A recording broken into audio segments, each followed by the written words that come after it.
জাহাঙ্গীর খানের 14 দিনের জেল হেফাজত দিল ডায়মন্ড হারবার আদালত। ডায়মন্ড হারবার আদালত তৃণমূল নেতা জাহাঙ্গীর খানকে 14 দিনের জেল হেফাজতের নির্দেশ দিয়েছে।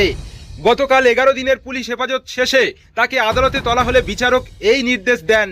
একই সঙ্গে তার বিরুদ্ধে দায়ের হওয়া অন্য একটি মামলায় 5 দিনের পুলিশ হেফাজতের অনুমতি দেওয়া হয়েছে। পুলিশ সূত্রে জানা গেছে, তোলাবাজি ও দুর্নীতির অভিযোগে মামলা দায়ের হওয়ার পর ভারত নেপাল সীমান্ত এলাকা থেকে রাজ্য পুলিশের এসটিএফ জাহাঙ্গীর খানকে গ্রেপ্তার করে। পরে তাকে ফলতা থানার পুলিশের হাতে তুলে দেওয়া হয়।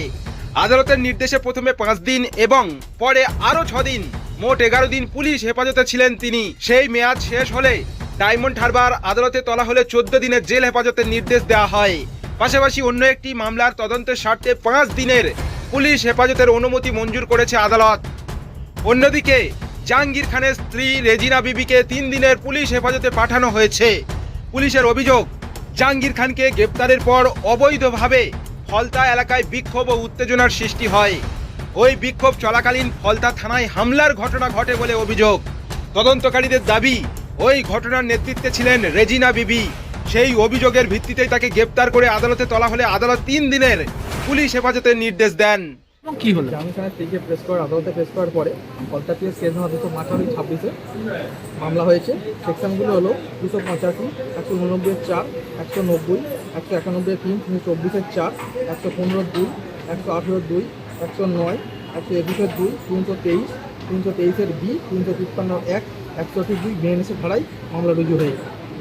এগুলো পারে কি? এই কেসে পুলিশ 14 দিনের ভিসি চেয়েছিল, ম্যাজিস্ট্রেট 3 দিনের ভিসি অ্যালাউ করেছে। এই কেসে কি কি ধারা আছে এর মধ্যে?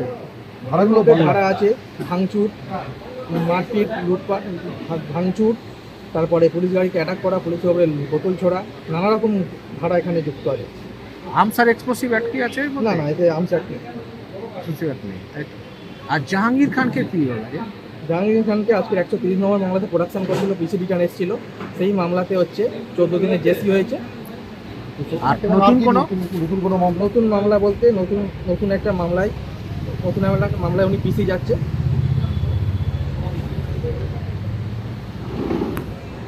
সেই মামলা কেস নাম্বার হলো কলকাতা পিএস কেস নাম্বার 207/26। এই কেসে উনি 5 দিনে পিসি যাচ্ছে। এটা কি কেস? এটা হচ্ছে ডিফেক্ট কারেন্সি, নকল টাকা। কমপ্লেনেন্ট কে ছিল? হ্যাঁ, নকল টাকার একটা কমপ্লেন এসছে ওনার নামে। সেই মামলাতে উনি 5 দিনে পিসি যাচ্ছে। জাল টাকা? হ্যাঁ, জাল টাকা। কিভাবে মানে এটা কে কমপ্লেনেন্ট কে আছে এখানে? এই মুহূর্তে কমপ্লেন কে আছে আমাকে জানানো, কমপ্লেন জানার পরে জানিয়ে দেবে। এটাতে 5 দিনের পিসি অ্যালাউ হয়েছে। 5 দিন। আপনার নামটা? আমার নাম সজল মন্ডল, অ্যাডভোকেট, ব্যাঙ্গালোর ক্রিমিনাল।